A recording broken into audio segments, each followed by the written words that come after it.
Hi, hello mga mi! Andito naman tayo sa aking kusina. Luto tayo? Tara! Ayan, for today's video, ang aking lulutuin ay crispy pata. Yan ang ating video today. Ngayon, tinawag ko si Daddy J para putulin yung kuko ng baboy. Medyo nahirapan ako dyan. At yan, ginilitan ko na din bandang tuhod para mabali ito. At ayan na nga, isinukat ko na sa kaldero. Hindi pa rin siya nagkasya, kaya binali ko pa gusto. Ayan, isinukat ko ulit. Ayan, kasya na. Ito na nga, sinunod ko ng sibuyas. Nagbalat na ako ng isang pirasong sibuyas. Isasama ko yan sa pakulo. Dahil kailangan natin pakuloan ng pata ng baboy ng 1.5 to 2 hours. Ayan, nilagyan ko na ng paminta, daon ng laurel, at asin. Ayan, isinalang ko na siya. Hintayin lang natin siyang kumulo at lumambot. Ito ang una na pagbukas ko ng kaldero. Ito ang part na to, babalik na rin ko siya para magkabilaan. Side by side. Ayan. Pangalawang open. Ayan. Medyo matigas pa. So, kailangan ko ulit balik na rin. Kailangan side by side, malambot na siya.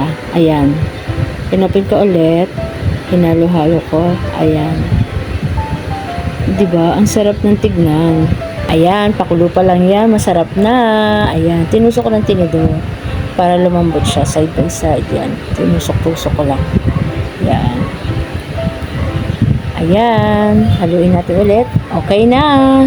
Ayan, as you can see, hinango ko na siya. And then, tinusok-tusok ko lang ulit siya.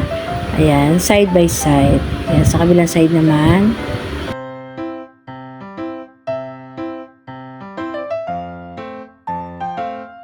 At ayan na nga, transfer ko na sa kabilang plato. Ayan, nilagyan ko na siya ng asin. Side by side.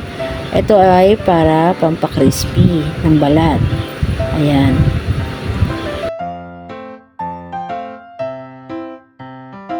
Ito naman, naglagay na ako ng kaldero, pinainit ko na. At ito ilalagyan ko na ng mantika.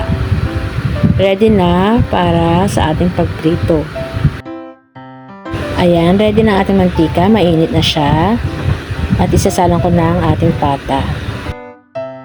At ayan, chinek ko na kung luto na yung kabilang side. Babalik na rin ko na siya para maprito yung kabilang side. Ayan, tignan na natin. Luto na! Alright! Oh my God, ang sarap. Nakakatakam. Ayan, hilangan ko na siya dito. O, diba? Grabe. Ito naman, gagawa tayo ng ating sausawan para sa ating crispy pata!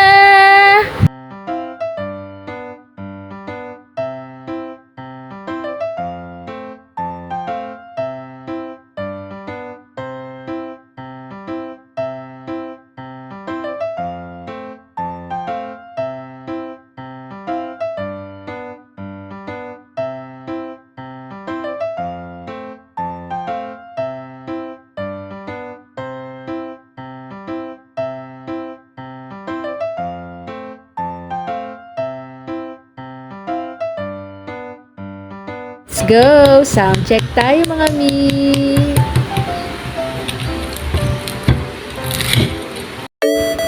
Thank you for watching! See you on my next cooking vlog mga mi! Bye-bye!